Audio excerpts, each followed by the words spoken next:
Cesar Chavez, right? Yeah, you know what's interesting? We have the director of Caesar's Last Fast here with us, and you know what's interesting? Richard Ray Perez, or Rick, in Salt Lake City, there is a Cesar Chavez Boulevard.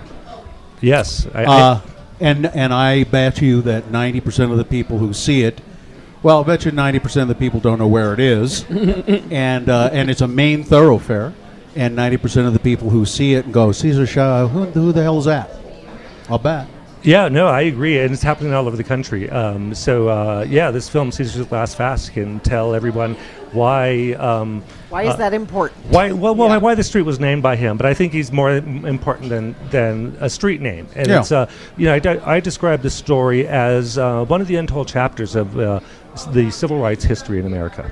And it's a sort of inspiring story. It's a real stick it to the man story, and a real sort of organizing story, and a real what can people do if they think they have no power, what they actually can do, and how people have succeeded in the past doing it.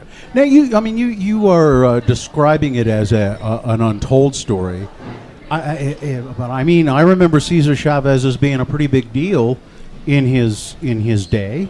That was the case, wasn't it? He was a big deal. Yeah, he was a big deal through about the mid-'70s. I think our sort of awareness around those social issues changed about then going into the 80s. And so I think the untold chapter that we bring, in addition to filling in the backstory, is the story of this fast that Cesar Chavez undertook in 1988. Yeah, and you're right. I do not know that story. It's a 36-day water-only hunger strike. Well, it's a fast, which is different from a hunger strike. And yes, for 36 days he went only with water. And that's a good point that you bring up, Gina, that a hunger strike is very different. That's a sort of a transactional action where in some ways it's kind of blackmail. I will stop eating until you do something I want. And a fast is much more it's an introspective act of self-sacrifice, primarily as sort of a spiritual endeavor, like what Gandhi did, what St. Francis of Assisi and St. Augustine used to do. So this, for him, it was a Catholic sort of ritual of self-sacrifice to recommit himself to the Union and attest for his commitment to farm worker rights at the time. So he wasn't trying to exact any change with it? It was just... Well, no, I wouldn't say that. Yeah, he was. He was. But it was about trying to solidify and recommit the movement. He wasn't making demands. Exactly. He wasn't making demands. He was rallying the troops. Okay. Exactly. He was saying, look what I am willing to do. Look what I am willing to do. Should you not also be willing to? Yeah, there is something you can do. And of course, he wasn't telling people, go stop eating for 36 days. But it was like, we could all do something. In this case, in the late 80s, pesticides were loosely regulated. You can spray them on people, and there were no, repercussions. So what happened was a series of cancer clusters emerged in farm worker communities. Babies were born with deformities. Women were coming down with cancer or having unexplained terminations or miscarriages.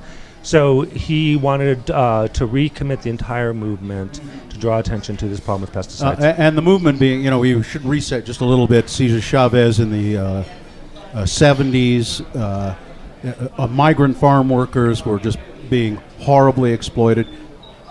Some would say still are being horribly exploited, but he, in California, he said, let's try to put a stop to this, and there were boycotts of people lettuce, and I remember in Utah, people said let's stop eating lettuce that's been picked and shipped from California, and it hurt the farmers in California, and they said until we start paying these people a decent wage for picking the lettuce, we should stop eating lettuce and other farm produce.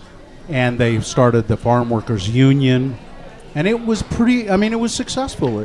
Yeah, it was hugely successful. It was a very smart thing to do, yes. So Cesar Chavez built this movement of farm workers, organized them, and one of the first things they did was organize first a grape boycott. Right.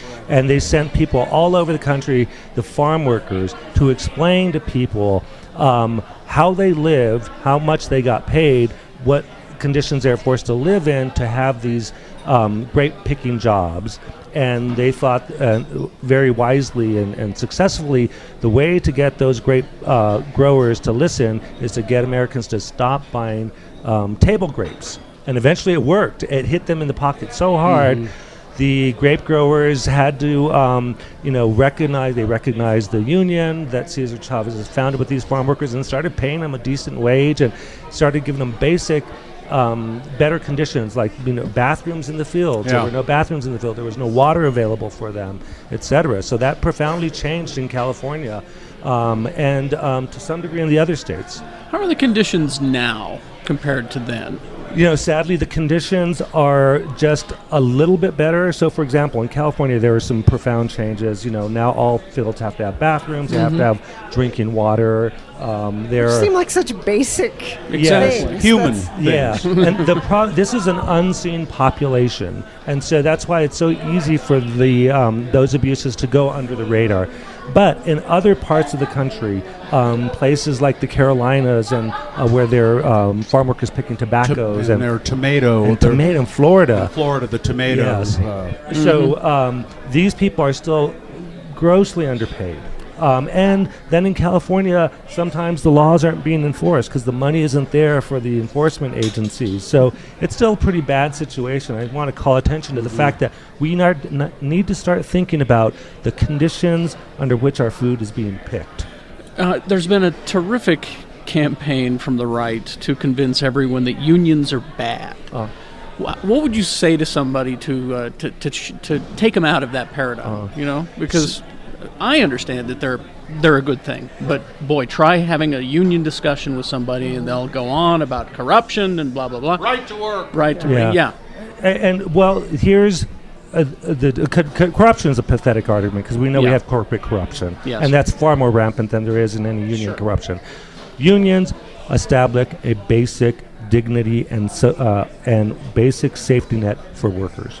Without unions, we would not have an 8-hour work week. We would not have overtime pay.